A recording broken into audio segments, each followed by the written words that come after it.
Welcome to Behind the Podium, Unveiling the Coach.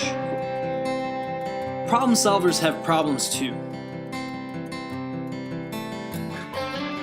So here at Behind the Podium, I, Jared Cohen, and my co-host Alexander Ellis discuss the struggles, philosophies, demands, and practices of the coach, or said more broadly, health and wellness practitioner. To provide quality coaching is to enhance someone's life in an everlasting and unfolding way. This is not easy and requires a lot of due diligence and self-mastery on the part of the coach to be able to perform.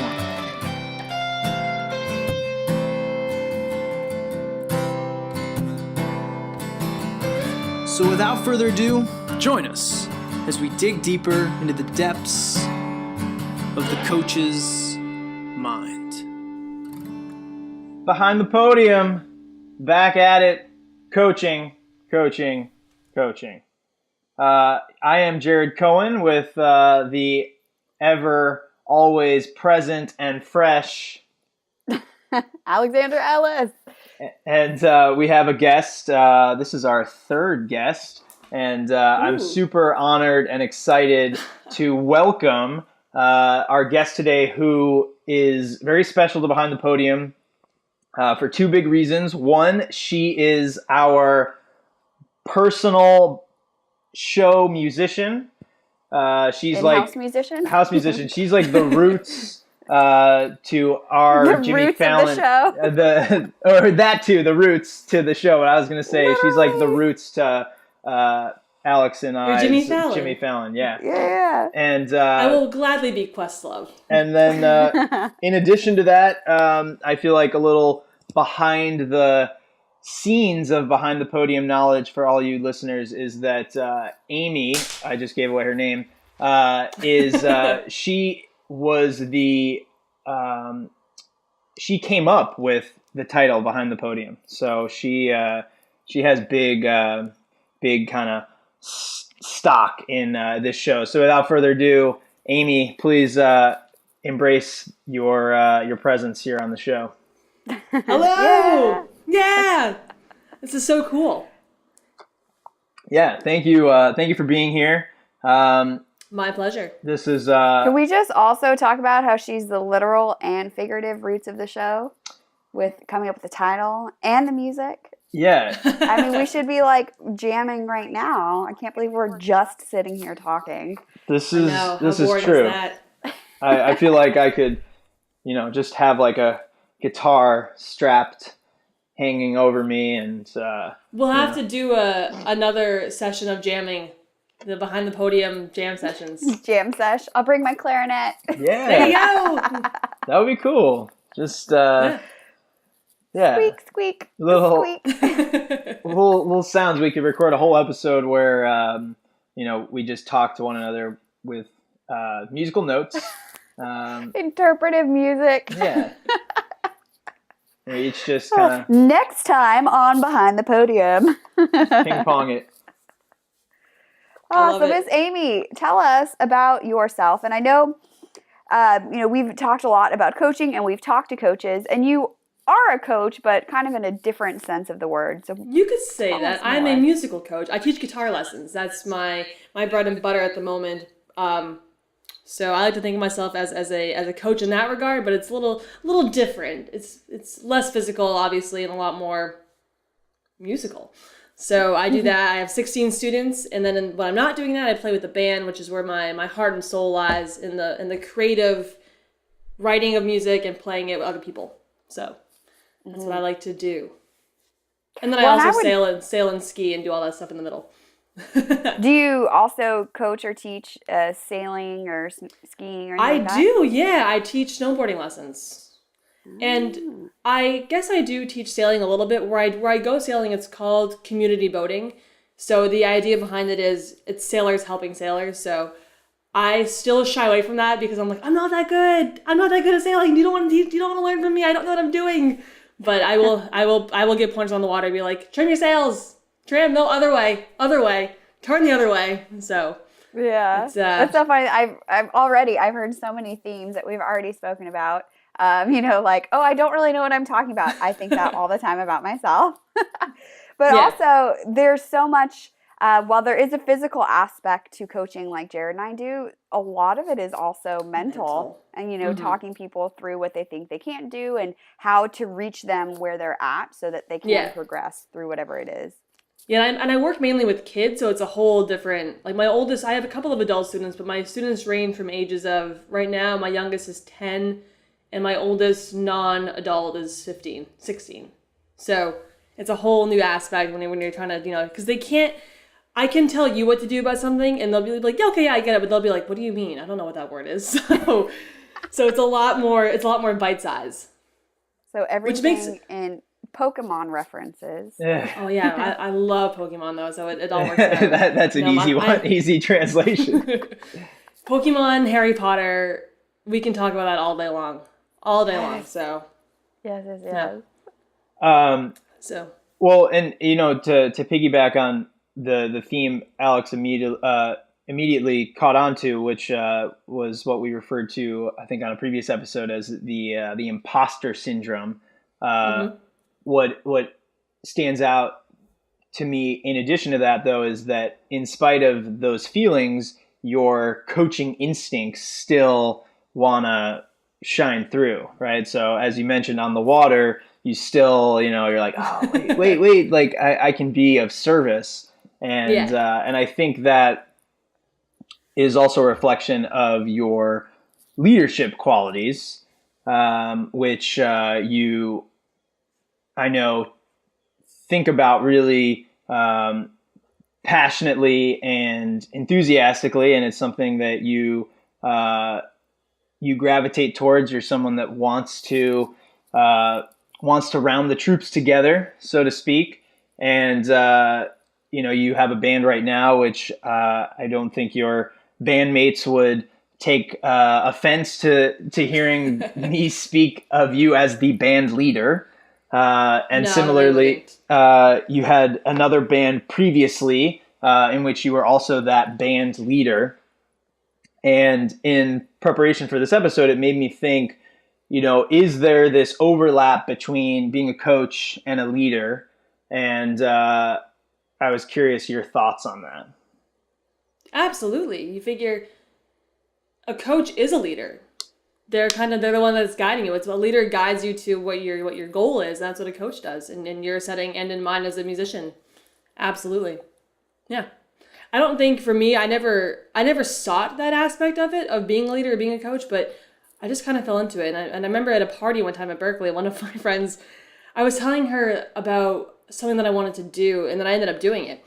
And she's like, Amy, you're one of those people. She was very high, very, very high. One of those people that you make things happen. And I was like, I guess if I want to do it, I'm going to do it. Regardless of what obstacles are in the way, because with the band, it's so hard to get people in a room together. It's amazing how difficult it is to get even three of us in a room at the same time once a week to play music for 2 hours. So just that every week, like, that's a victory. It's like, yes, we did it. We had rehearsal. We did it again. We're going to do it again next week. So just to do that is a very small accomplishment, but it's also, it becomes critical mass in a band where the more you do it, eventually it just kind of becomes second nature. And then next thing you know, you're playing Madison Square Garden. So just like that. What is your band's name? The band's name is we are called The Space Between. Ooh. Yeah. And there should be an EP coming out soon. Just want to throw that out there. EP's coming out whenever it comes out. I just texted my producer this morning to no avail. But I think I'll be seeing him in a week. So, like, Brian, I need the record. Give me the record. But I've heard bits of it, and I'm very biased, but it sounds awesome. It's the most amazing thing ever, duh. Not that far. I'm a big fan of Bruce Springsteen, and I will never surpass Born to Run. But it'll be considered, when you're searching on Spotify and you get to Born and Run, in the bottom, it'll say, like related. You may also related artists enjoy, but also like this. Yeah.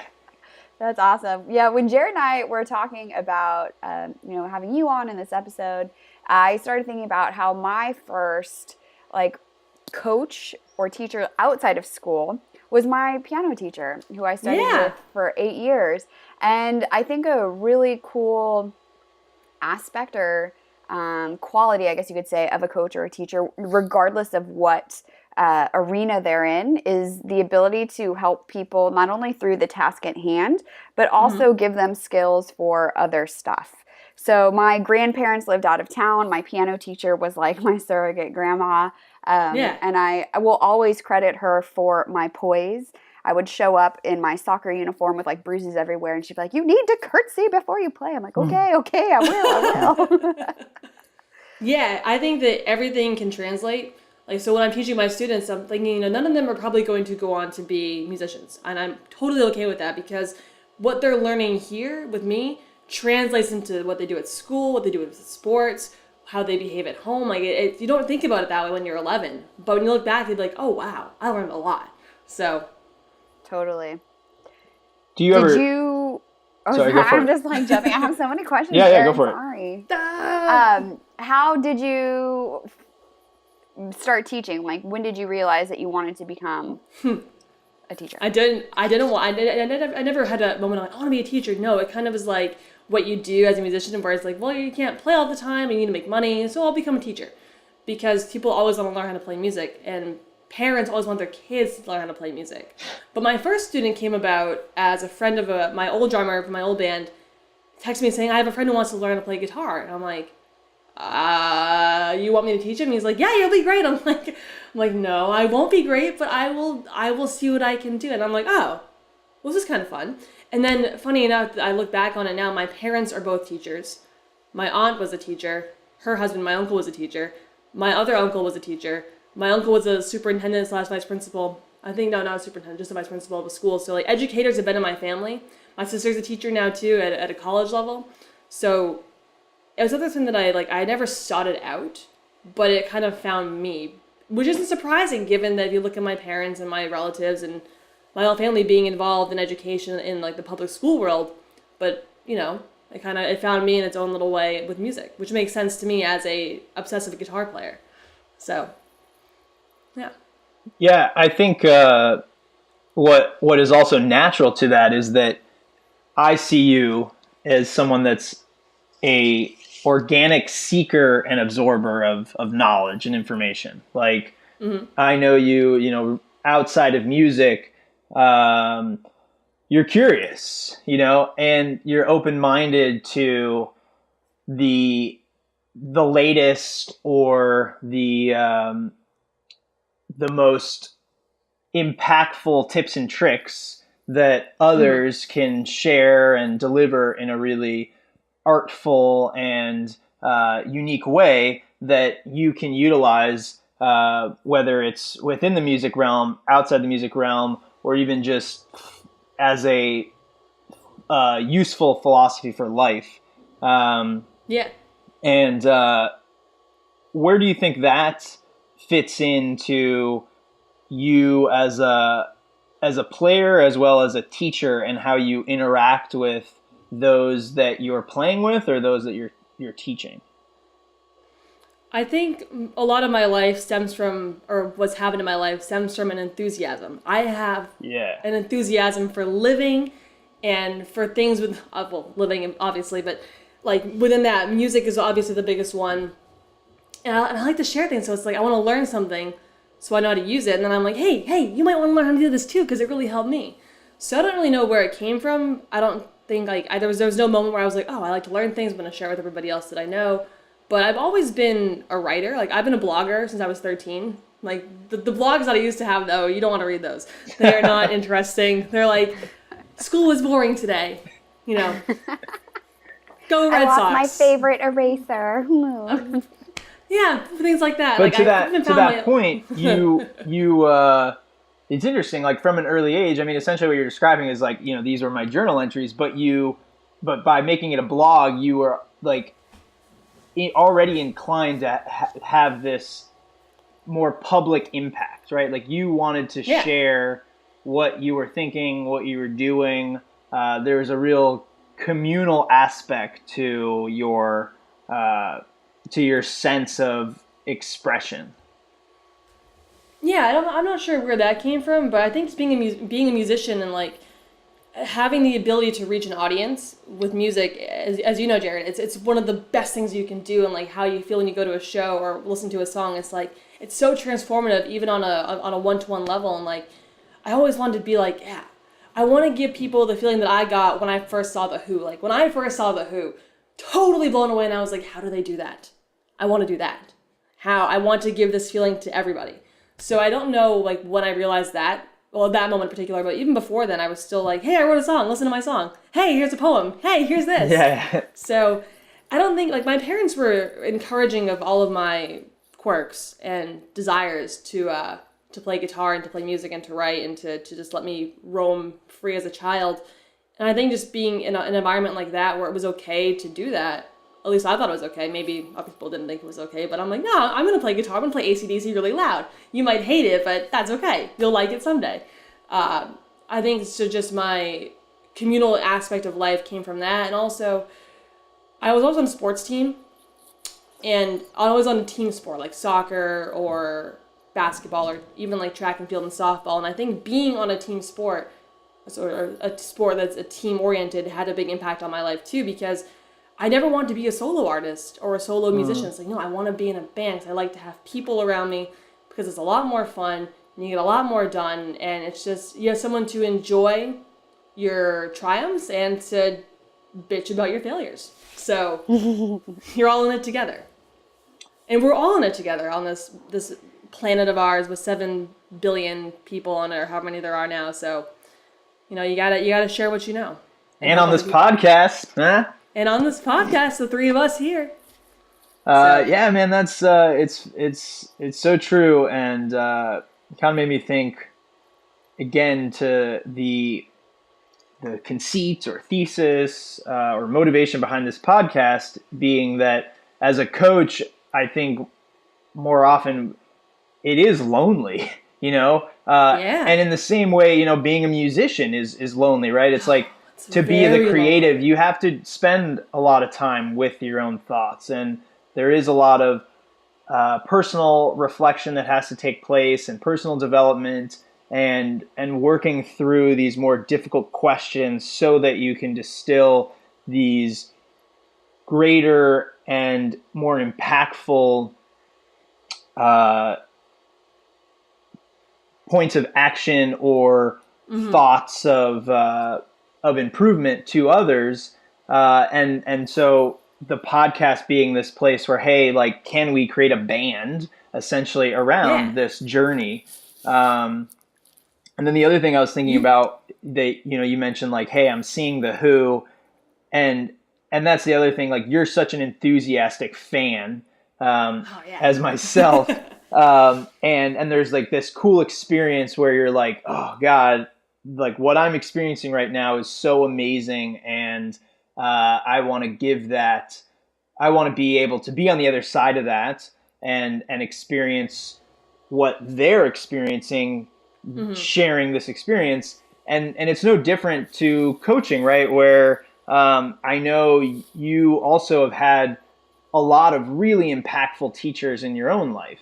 And so kind of that same reciprocation of, you know, you've witnessed being a student to such great teachers. And then, you know, from that, like you have no other sort of choice, but to be drawn towards, you know, like, hey, now I want to give that back, right? The pay it forward quality is so strong.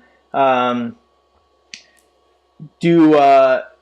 I bring up this topic of impactful coaches, what comes to mind for you? And is there one coach in particular, or are there principles among the select few that you feel like you're always trying to live up to or live through, in a sense, maybe as a performer and as a coach? There are many, many teachers and coaches in my life that I think about almost on a daily basis. Most notably, one of them was my second guitar teacher, Bob Thompson, who Jared knows from Berkeley, but from our little summer camp that we met at. And I actually just had dinner with Bob on Saturday. I was up in Maine. And what Bob did for me was just really expand my knowledge of the guitar to like from this little size to the size of Jupiter. Like I just never looked at it that way before Bob. And so when I'm looking at my guitar as far as what to practice and how to get better, I always go back to what would Bob say? Like what would I do if I was in a lesson with Bob right now? And then as far as performance goes and just like encouragement in my musical career beyond teaching and like what I being on stage and stuff, there was a teacher at Berkeley named Marty Dennehy who became my second dad. And like I love my first dad is great, my actual dad is awesome. But I've had many second fathers in my life, and Marty was one of the first people he saw us at a show, my old band, and he's like, I don't know what's going on here, but he goes, whatever you're doing, keep doing it. So just keep doing it, to the point where my old singer and I were in the same class at this point, and he was our teacher, and he goes, like the next day in class, or whatever the next class was that we had, he goes, as long as one of them doesn't shoot the other one, something good will happen. So, and to have him, here's a guy who really is a reserved man. Like he does not, he plays his cards close to his chest, does not reveal a lot about himself or his family or his thoughts on his students, to kind of be like, hey kid, come here. I got something for you. It was like the coolest thing in the world. And so whenever I was having any self-doubt, he'd be like, Amy, just keep going. Just keep doing it. I know it's hard. Keep going. So to have that in the back of my mind every day, just be like, just keep doing it. Kid, you're doing all right. And he would call me kid because he was, he was very much like, he wasn't Italian. He was 100% Irish, but he just kind of had like, hey kid, come here. I'm gonna hip you to some really cool thing here. It's called no one knows what they're doing. Just keep doing what you're doing. So. Story of life. Oh my gosh. I remember going to Los Angeles one time 4 years ago to go meet with some producers and some managers that I had been like, I want to go meet these people. Emailed them and they said, yeah, sure, come on out.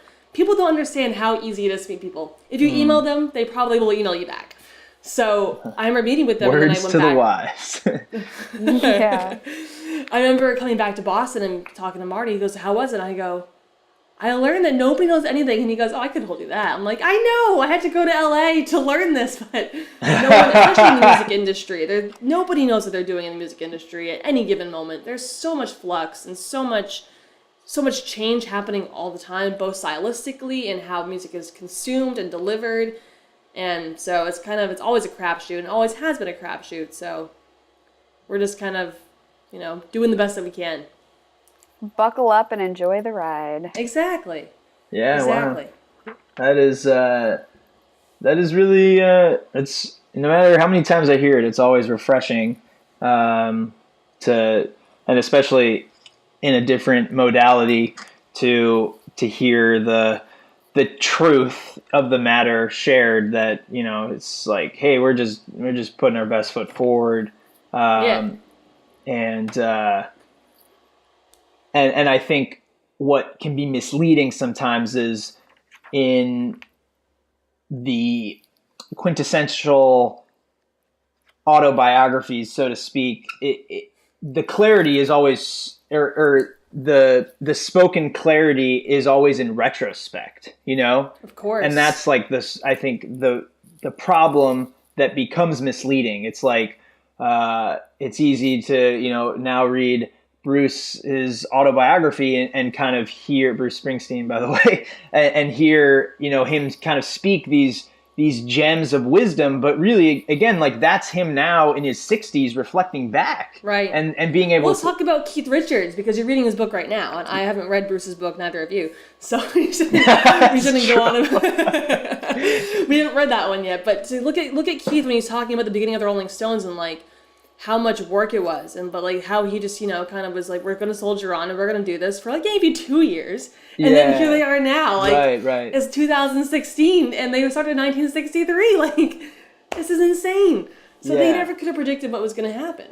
And I feel like it's confusing nowadays, right? Because like, especially for us, we're all around the same age. It's like with the internet, we know too much. We do. In so many ways we do.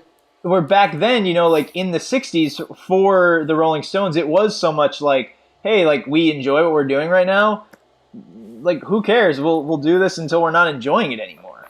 Right. Versus now, like it's so analytical. Right, and we can see how far we can go. Like with the Rolling Stones, like if you figure they were an English blues band. Yeah. that was playing 200-seat clubs. They're playing, well, they already played, but they're playing on Friday night again to 70,000 people. And Mick Jagger is 73 years old. Like, it's insane. The man runs on stage an average of 9 to 13 miles a night. Wow. That's how much energy this. I know. Yeah. Wow. So, and here's an interview of him back from like 1966 where there's, and they say, how long can you do this for? He's like, I don't know, a couple of years, maybe 3 or 4 years. And we'll see how long it goes. And then he'll go like back and be an economist. Like he was going to go to the London School of Economics, and then he decided, well, I'm going to be the Rolling Stones instead. And I think he's made enough money to justify his decision. Yeah. Especially with the counter being economy, like, he has that framework to more scientifically justify it. To go back to that, we do know a lot, and there are so many more choices now. Like you can basically do whatever you want to do, which is great. But it's also like, oh, look at that shiny thing over there. I'm gonna go try that. But it's like, no, you gotta stay true to what you're doing. Like you're never gonna get anywhere if you keep jumping from ship to ship. And I've been playing guitar for 13 years, almost. It'll be 13 years come Christmas Day. But I've wanted to be a musician since I saw School of Rock, which was right around this time of year, October-ish of 2003, and I was like, I want to do that. And I still want to do that, which I think that was like, oh, okay, you're still on the same path that you were at as a teenager, for better or worse. I imagine this for better, because I feel like I put so much time into it at this point. Why backtrack? Or why try to do something else? And I don't want to, so if people want to change their mind, great, sure, do that. But I'm like, no, we're staying the course. We are doing this. Yeah, and it shouldn't go unnoticed that your inspiration, School of Rock, was the story of a teacher, right? Teaching his students how to rock. One of my friends commented on me, he's like, you're like Mary Poppins meets Jack Black, because I used to do a lot of babysitting too, growing up. So like, he's like, you're the combination of Jack Black and School of Rock and Mary Poppins. I'm like, I can live with that. They're both good people. I can do that. Just imagining Jack Black with like that hat that she wears, and in the bag and the umbrella. Yeah. You should ask your sister, who I know does design and artwork, to create some kind of caricature or comic icon that is like the merging of those two beings. That'd be funny. That would be funny. I think what you just said, Amy, about how, staying the course and just, just do you and not worry about. I think another aspect of having access to so much information in this day and age is the ability to constantly compare yourself to all these other people out there who are doing stuff. I'd say the killer of creativity and souls is looking at other people's Instagram profiles. I know. But, stay the course. Understand what it is that you're trying to do and what the end game is. In the end game, like the Rolling Stones, it wasn't necessarily to be playing sold out 70,000 person crowds, but I just want to keep enjoying what I'm doing. Yeah, that's definitely the ethos of Keith Richards through and through. Like that's what he wanted to do. Is like, I want to keep playing my guitar. And you're right, though, the comparison thing is hard, especially with musicians. Like we are a very competitive bunch. And it's like you look at somebody else who gets on to the Tonight Show. It's like, why is that person on the Tonight Show? Like, I should be playing that show. It's like, yeah, but you're not. So deal with it. So it's like, be happy for them, which is the hardest thing to do. Sounds like, I want to be happy for your success, but I also want to have your success. So it's kind of like, where's that fine line of using that, seeing somebody else doing it, to me means, okay, I can do that too. Mm-hmm. Some people think that, I'll never get there. It's like, yeah, but you can, because the world is changed by one thing, people. We all have the same makeup, more or less, and I always wonder, people like, how do you stay so positive? And I go, because Bruce Springsteen's just a man. He's just a man. So at the end of the day, you got to look at them as people and understand that they all have their own issues and their own demons to deal with, and no one gets out of it easy. You figure the most successful people oftentimes have the worst private lives, and what do you want at the end of the day? You got to figure out what you want and see, is it worth the cost of what you think you want, Because they like to tell you what you should want. You should want to look like this. You should want to do that. You should want to sound like this. You should want to sing like that. You should want to write these kind of songs. And I'm like, no. I don't want to do that. I want to do what I want to do, which is play rock and roll and be a role model for other women, because I feel like there aren't that many great women rockers right now. Yeah. Well said. So I often wonder, it's like, there's Grace Potter, who's amazing, and then, there's the Bonnie Raitt's and the Chrissy Hines and the Stevie Nickses, but like if you look around now, there aren't a lot of women playing guitar. And that's sad. At least on a national level. There are a lot of great guitar players in Boston, and on a local level, I'm sure everywhere, but to be somebody somebody can look up to, be like, hey, if they can do it, so can I. So I aspire to inspire at the end of the day. Aspire to inspire. Yeah. That's what's up. That's your billboard. I once read on I think it was a Snapple bottle, I aspire to inspire before I expire. Ooh, yes. Nice. Expiration. Just keep going. Just keep doing it. Speaking of which, what is the shelf life of a Snapple? I don't know. I think after it's open, probably not very long, but prior to that, a very, very long time. The nuclear event. I have a question for you, because what you do is very creative, obviously, and I think what in the classroom, I'm trying to be creative as well. And every once in a while, we get creativity blocks, where you're just like, I can't do one more thing. I'm sick of all of this. So what is your either go-to or your favorite way to get out of a creativity block? I try to write a song. I don't believe in writer's block. I believe that if you sit down, you can get a bad song out of you. And a bad song is better than no song. And oftentimes, you'll find, at least I find, that I'm thinking, okay, I haven't written a song in like a week. Let me go sit down and try to write a song. And at first I'm like, it's going to be a bad song. It's not going to sound very what I want it to be like. But then I'll be like, wait a minute. Aha, something is there. Something will always come if you go to it. If you take the lazy approach of not trying to do it, thinking, I'm stuck, I have a writer's block. It's like, no. You're just tired. You don't want to do it right now. But if you go to your craft, I find, at least in my own experience, and recently this happened to me, so I'm kind of like, yeah, there's no writer's block. It's just a matter of doing it. There is a thing as exhaustion and like your brain is not functioning, and that's like, okay, go take a nap. Yeah. The difference between exhaustion and writer's block, that's a good distinction. Yeah, it's significant. You'll know in your brain's just like, I just can't make a complete sentence right now or even write down a word. But I was listening to Tim Ferriss's podcast the other day / every day, but the one with Jocko. Our favorite. Yeah, the one with Jocko Willink, who is the Navy SEAL, talking about discipline. He's like, look, I don't care what you do, you have to have discipline. I don't care if you write better at 3 o'clock in the morning or 2 o'clock in the afternoon. Find your time and go and do it. He goes, willpower and motivation aren't enough. It's discipline. And I'm like, yeah, I believe that. So I try to write every day, even if it's just one line or one little guitar riff or something. And then with teaching is a little bit different for me, because I have a format that I kind of follow. Like, I know in my lessons I have to do a technique thing, which is like scales and stuff, note reading, chords, and then we work on our song that we're doing. So that's kind of taking care of itself at this point. There are days where my students are just like not having it, and I'll be like, okay, let's take a step back and try a little bit of a different theme here, but just a variation on a theme. And that usually will do the trick. But as far as my own creative output, I find that the more I do it, the more comes out. Mm-hmm. So I'm a believer in the more you write, the more you're right. It's one of those kind of things. I think Jackson Browne said that one time. It's like, the more you write, the more you write. And I also believe that for every 100 songs you write, you're going to get 5 good ones. They're not all going to be diamonds. And that's okay, because, that's kind of how the world works. Mm-hmm. But the more you do it, the more options you have.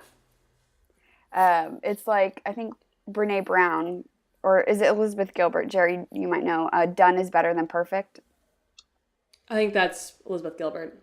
But yeah, I think get either one. It out. But yeah, Elizabeth Gilbert's that I really like specifically is I'd rather be a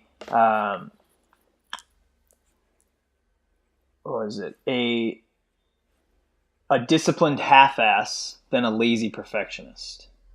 Yeah, that's a good one. And that one, it's, man, it always gives me shivers, because it's such a struggle for me. And it's just like I need that constant reminder of something rather than nothing, and the commitment to this ideal of a daily practice, whatever that may be. And I just got back from doing this meditation retreat, and we can talk more about this at another time. But the point Yes. the point to make in referencing that is the big aha moment, or rather like the validation and the reminder of a daily practice was so present throughout this experience, and really in a way that made me think of practice as the medium through which we should be living most of our life, as opposed to just something we schedule to do, right? That it's like, it's more of a how than a what. Right. And so specifically during this retreat, there was always this I guess qualifier of practice. So meal practice, right? Like the fact that they referred to meal time as meal practice was like, oh wow, that's interesting. Like we're even practicing eating. And then you start thinking like, my movement practice, my relationship practice, like it's all through that lens, so much more inviting of the process, and underscoring the lessons learned that we often miss or take for granted when we have a lot of these things that are so habitual, and by bringing practice back into the mix or into the forefront, we now have like a new appreciation for the novelty of that daily experience. And I think that's really what you're saying here is like, hey, your writing is part of your practice, and that's that's what you're doing, and the more you can start embracing that as the how versus, just another to do. I think, for me anyway, that's something I'm going to be working on in terms of making it less daunting or sometimes so deterring or exhausting, because it's like, there's so many things to do, there's so many things to practice, but rather, like, no, it's like, it's just like eating, like, hey, this is my meal practice. Like, I'm not complaining about eating, so there shouldn't be too much of a difference. No, I agree. And I was just going to say, sorry, Amy. No, go but ahead. like, when I was studying piano, it's not like I just showed up to lessons and went home. I practiced every single day because I wanted to get better. And the same thing goes for our creativity. You guys have just like so inspired me, because I haven't been sitting down daily to write blogs. And it's like, well, how do you expect to keep creating stuff if you don't show up? So thank you. Yeah, and I think that one thing I struggle with myself with my meditation practice and stuff is I view it as like a to-do thing. It's like, no, it's not a to-do thing. You don't do it to get it done. Like, there's so much more benefit when you don't view things that way. It's like, oh, I have to do this. It's like, no. You don't have to do it.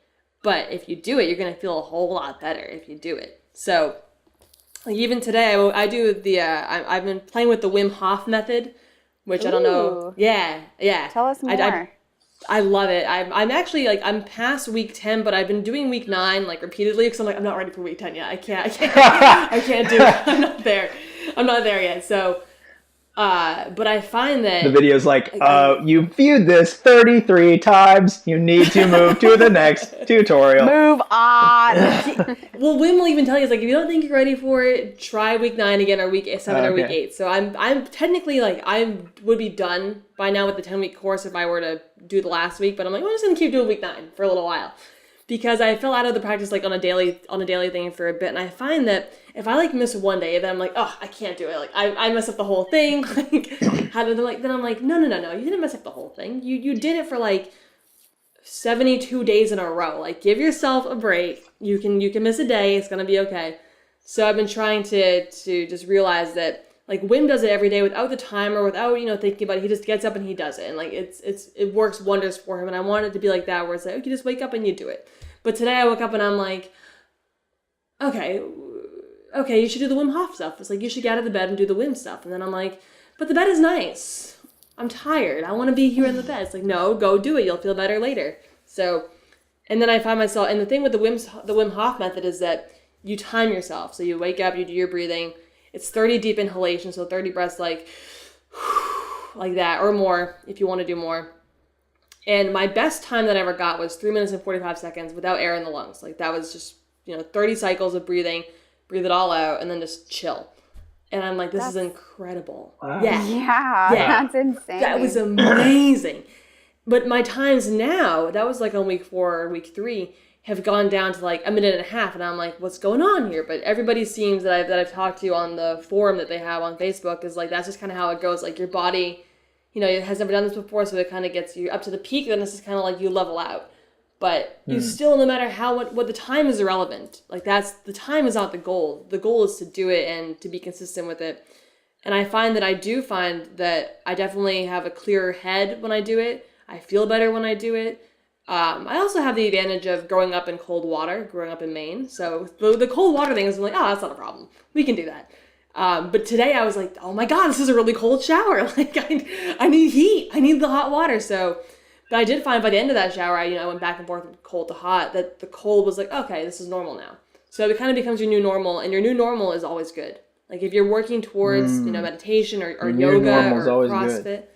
The new normal, like the normal that you're seeking, it's better than what you had.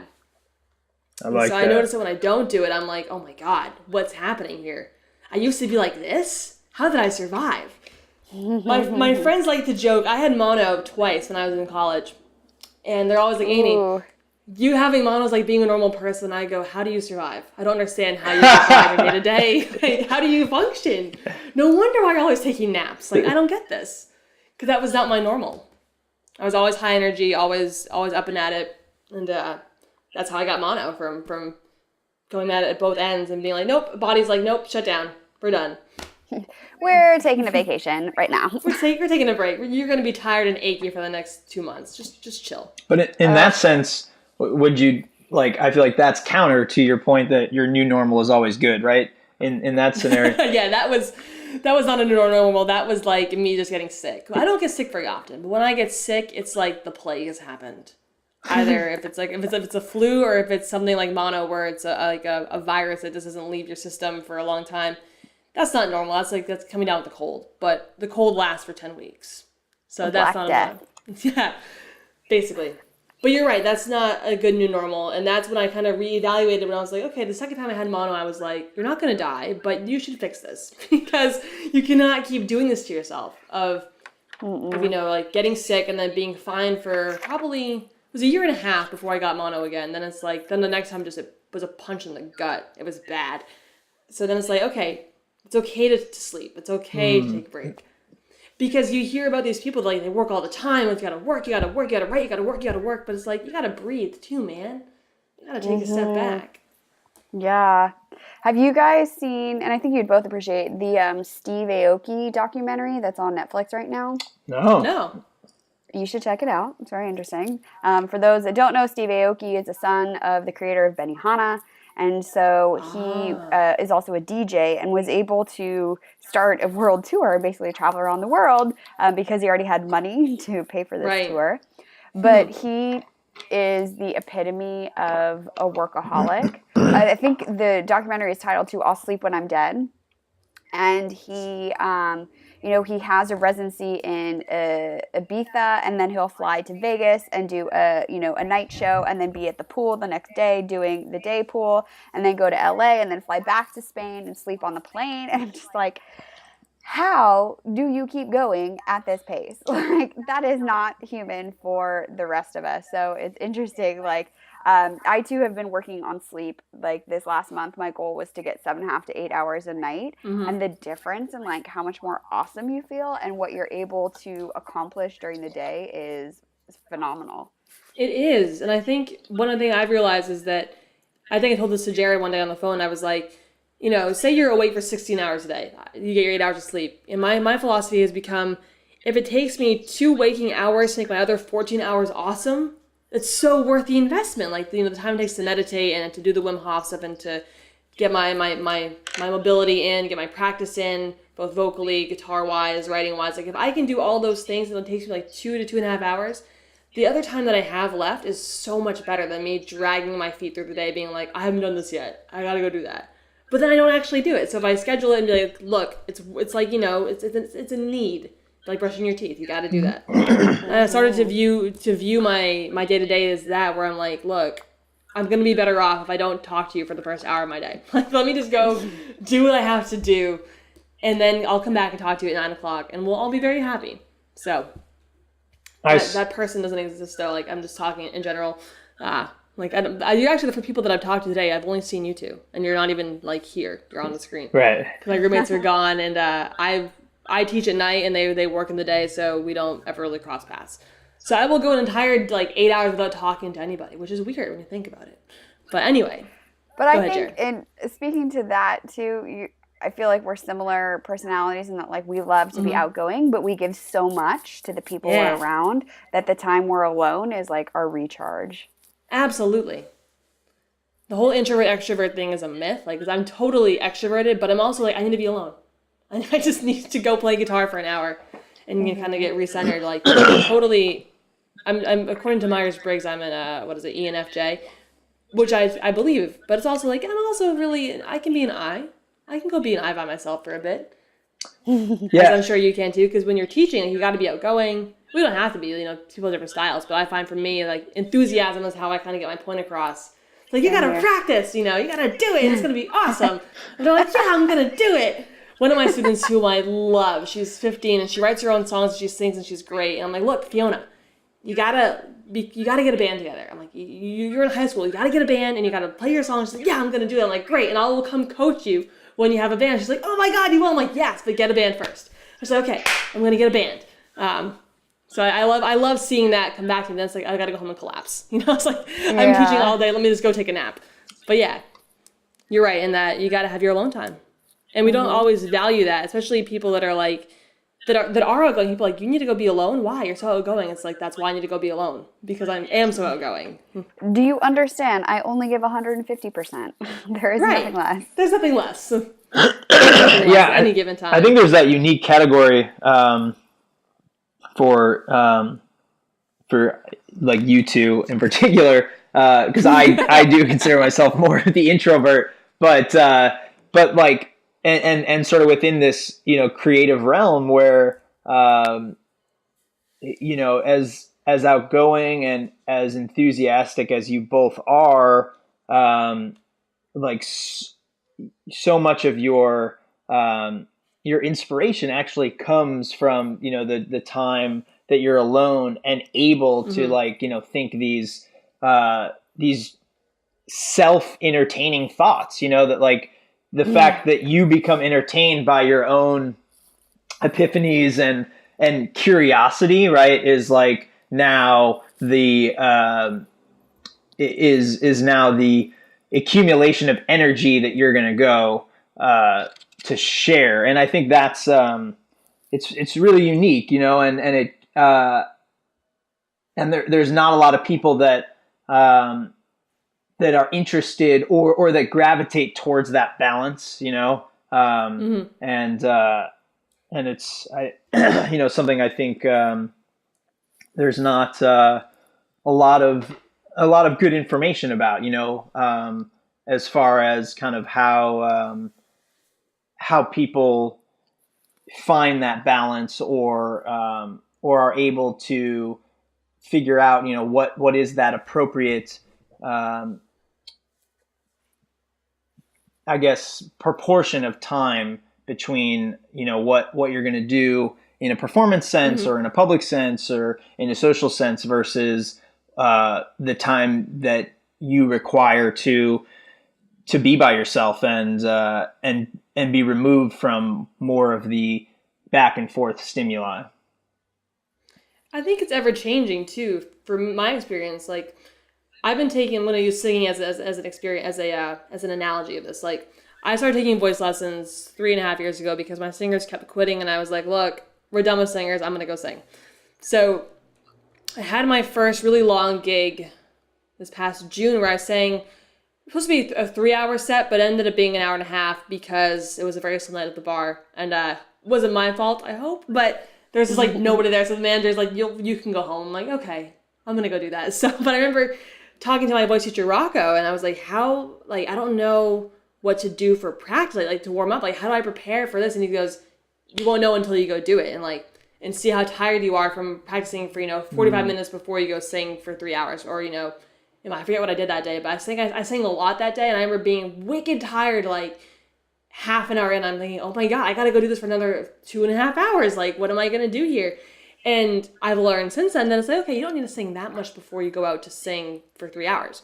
And with people, it's like, I realize like, and with people, it's different. Like my social life versus my private life, me being alone, I find that I can be very easily persuaded to be like, come on out. And I'm like, okay, I'll come out. Even though I'm like, no, you should stay inside. Like you should not go out tonight. You were out all day. Like go be by yourself. Go watch a movie. Go play guitar. But it's like, no, come over. I'm in town for a night. I'm like, oh, you're in town for just a night. Oh, I got to go see you. Oh, and then I get home and I'm like, that was not fun. I was not a fun person to be around.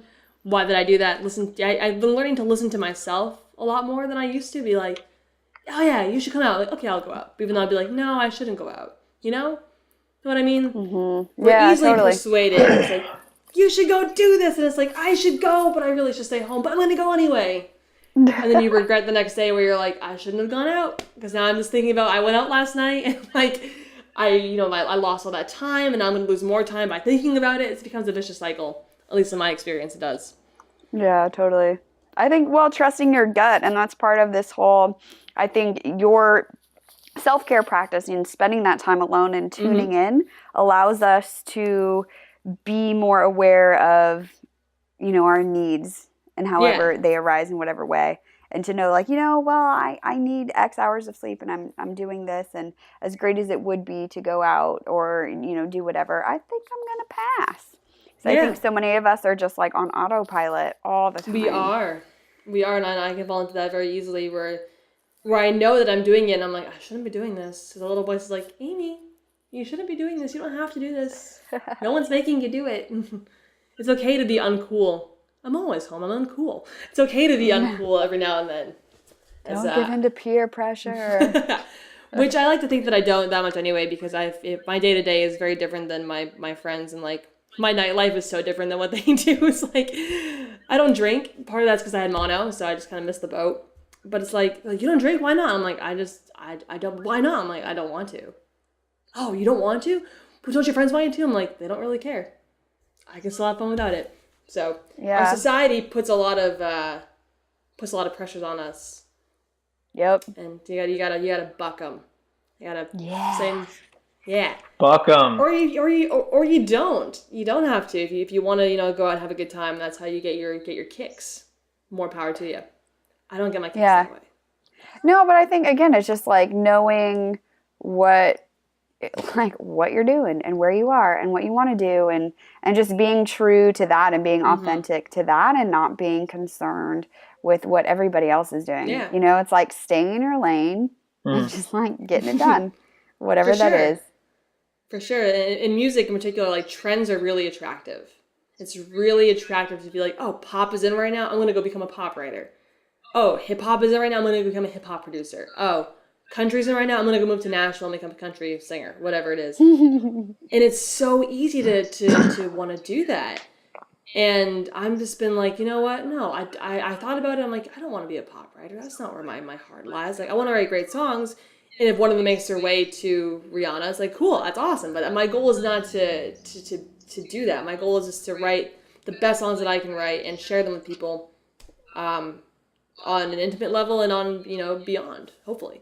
So, and just to remind yourself of that, like I have a thing on my bulletin board that I wrote down in 2012, and I think it was either like life goals or like rules inspired by Woody Guthrie. Because Woody Guthrie, somebody found and posted online that Woody Guthrie, who was a folk singer back in the day, like the original folk singer, he had these rules to live by. And it was like, eat more plants, brush teeth. Like, it's like the funniest things. This is like, back in the 1900s, like the 40s and 50s. So life's a little bit different, but I'm like, those are great ideas. Where one of them is like love more, understand people better. Like these are just really cool things, and that hangs on my bulletin board since I was 21. I'm like, you know what, we're gonna stay true to these 18 little things. One of them was like write a song a day, and I'm like, I'm not gonna get that much done, Woody. Like I'm not quite as prolific as you are, but try to write every day, try to do these things every day, and just kind of live up to my own what I would like my life to look like, and hopefully get there. Because I often think about this as somebody who wants to be on the road. My routine crashes and burns when I'm not at home, and I'm like, wait a minute. If you want to do this full time, you're gonna have to get used to being away from your house and still maintaining your sanity. So it's kind of like life is practice. It's always a practice. And with that, I will say, practicing is hard, but not practicing is indeed harder. Oh yeah, it's true. So as we're approaching the end of the hour here, we're gonna shift gears into our more rapid fire behind the podium favorite segment. I'm familiar with this portion of our show. As a Tim Ferriss listener and as a behind the podium listener, yeah, I'm well familiar with it. Just to try and end things in a little bit more of a bite-sized and trivia-oriented fashion. So we're going to start with, as a coach, or as a performer, what gives you the biggest payoff and what worries you the most? As a coach / teacher, the biggest payoff is when my students get what I'm talking about and like really have that. I can see it happen too, is where they're like, we're talking about, say, how a scale works or how the song goes, and like, oh, and I'm like, yes, you're getting it. As a performer, it's when the band is locked in and the crowd is locked in with the band. Like when you get that, there's a magic moment that happens when everybody's on the same wavelength, and that's when it's just like, you just ride the wave and you just go with it, and that's amazing. And that's what worries me. With coaching and teaching, are my students understanding what I'm talking about? Like, are they getting this? Is it coming across in a way that they can understand? And if it's not, how do I go back and review that? Fortunately, I have a guy that helps me with that, my boss, Chris, who's a great teacher. It's like, Chris, I'm having a problem with this student. He's like, okay, well, try this, try that, try this. And if one of those doesn't work, give me a call. Cool. And with performing, it's just a matter of, sometimes you have an off night. You just do. And we don't want it to happen. Like, you can listen to John Mayer talk about it, or Bruce Springsteen, or anybody be like, sometimes you get a bad night. And there's not a lot you can do about it, so you just kind of got to do the best that you can and try not to get into your head too much. That's when bad things happen. It's when you're on stage and you're thinking about it. That you can't think about it. You just got to do it. Just deliver the goods. Deliver the goods. Yeah, and I think it's the same in coaching a group class too, I'd say. Yeah. Just deliver. Keep going. And what's interesting about that, though, is that, like, sometimes, we're our own worst critic, right? And what we consider really bad, or in some sense a failure, or, what John Mayer didn't consider a good show, I'm listening to it and I'm like, this is awesome, Right. So it's like, it's that thing as well, that is just, it's hard to get. That perspective is difficult, and you're not sure of, like, maybe what are some of the gems that were there or that were received, and I guess keeping that openness to even your own self-critique in mind. Yeah. What element, characteristic, or personality trait do you bring to coaching or performing that people would least expect or maybe see as odd? Sometimes I think the enthusiasm that I have comes across as being overbearing. I just have a lot of enthusiasm, so that might qualify for that. And also, as far as performing, I don't know, like, what would be an odd thing? Sometimes when I'm performing, this is kind of like the Bob Dylan approach. I don't talk to the audience a lot. Or I don't talk to them about the songs because I want them to have their own ideas about it. Like, I don't want to tell them this song is about X, Y, Z, and have them be like, oh, that ruins it for me. It's like, no, the song's about what you want it to be about. So I like to leave a little bit of space in my performances, as well as in my teaching too, to let some things breathe. And in a time when everyone wants to fill up space with, attention, ads, etc., it's like a little bit of space can seem different than, endless chatter. So, i.e., space between. I.e., space between. What? I see what you did there. Oh, yeah. There's a story behind the name that we can get into at another time, too, but go on, Jared. Rapid fire questions. Keep them coming. Favorite coaching memory? Favorite coaching memory would be, well, I'm thinking about my guitar teachers. I think that my favorite coaching memory would probably be the first time that I brought in a song to Bob and I nailed it. That was pretty cool. And to have him be like, wow, you worked really hard on that. Yeah. And we can see now let's go do the next thing, And just how quick it was okay, and we're on to the next one, Yeah, it's like, okay, we're done. Moving right along. So that's one of them. And then I also think the first time I ever really got music theory would have been with my first guitar teacher, Tom, at the local music store, whom I adored. And I think when I finally grasped that was a big step, because a lot of musicians, or guitar players in particular, there are a couple of different camps you can be in. There's the campfire, pure 4 chords kind of thing. Then you get into bar chords. Then if you can play bar chords, you're like, oh yeah, I can play bar chords.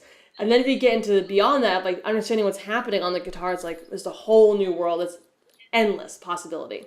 So, and to enter into that was wow, we're getting somewhere now. Yeah, that's I remember that. Just being able to hold a bar chord, that was my fingers. Oh yeah.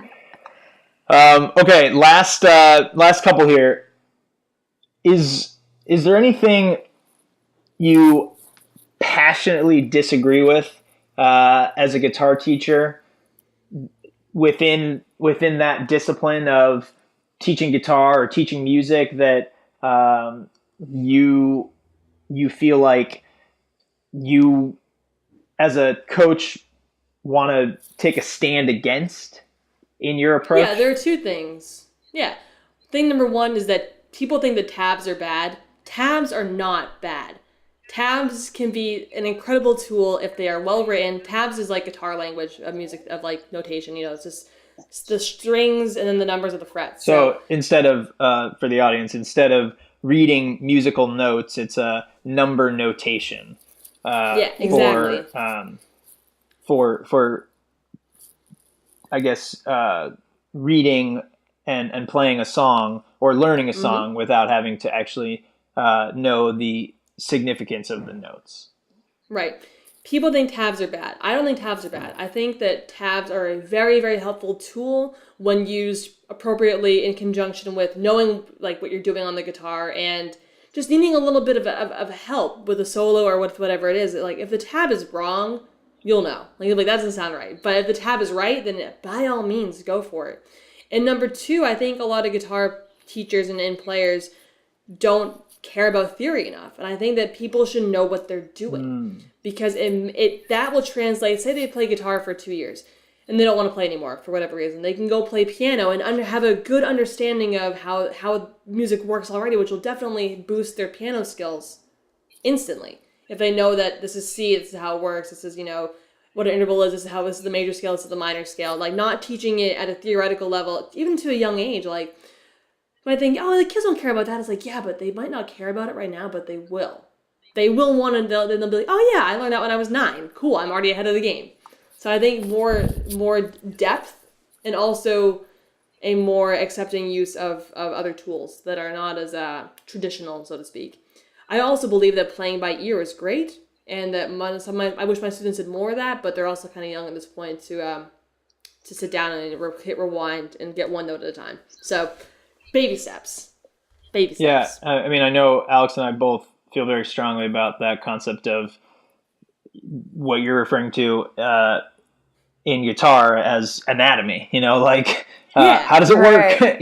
And to your point of so many teachers, so many establishments that want to dumb it down and and play off of the assumption that the user doesn't care or doesn't need to know. And, that's, it saddens all of us here. It just makes you a better musician all around if you know what you're talking about. Because it's a language, and like if you can communicate at the same level as somebody else, like that went to music school or has that background, then you're so much better off. So much better off.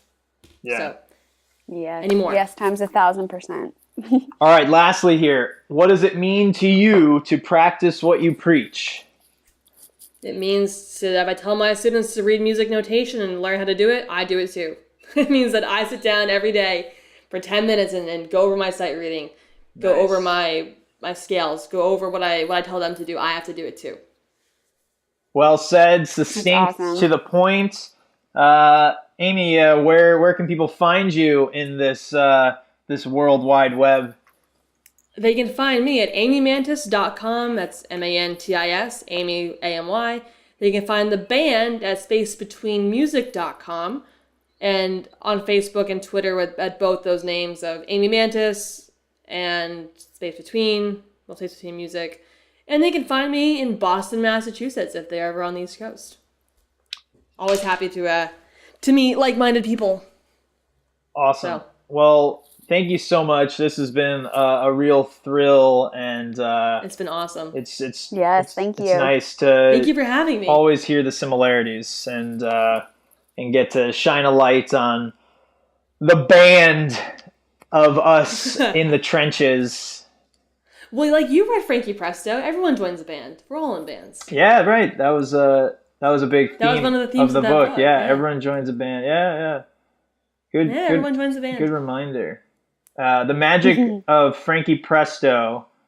It's a great novel by Mitch Albom. Mitch Albom, yeah, fantastic. Really good, even for the non-music enthusiast. And if you're so inclined to listen to it, the audio version is really awesome because Mitch has a lot of the musicians that he refers to as characters in the book reading their parts. Does he? I have to go do that. And so, I mean, that sounds so awesome. Well, a select few, because a lot of them are no longer living. But for instance, like Ingrid Michaelson and Wynton Marsalis.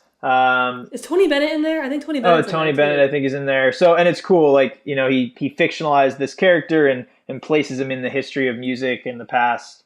The character Frankie Presto. His reigning moments was during the time of Elvis Presley. So we see him living current with Elvis all the way through today, where he's a music teacher.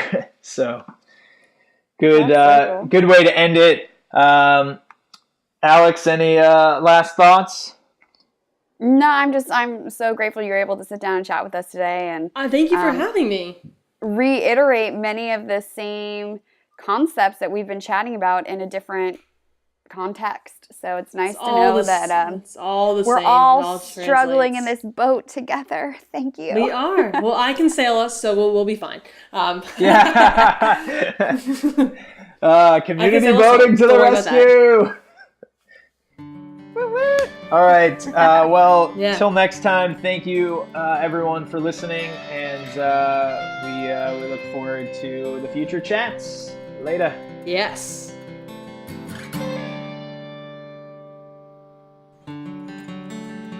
Hey guys, thanks for listening to Behind the Podium, Unveiling the Coach. If you have enjoyed what you listened to, head over to iTunes and leave us a review. More information on each episode and the podcast in general can be found at behindthepodiumpodcast.com. We'll catch you next time.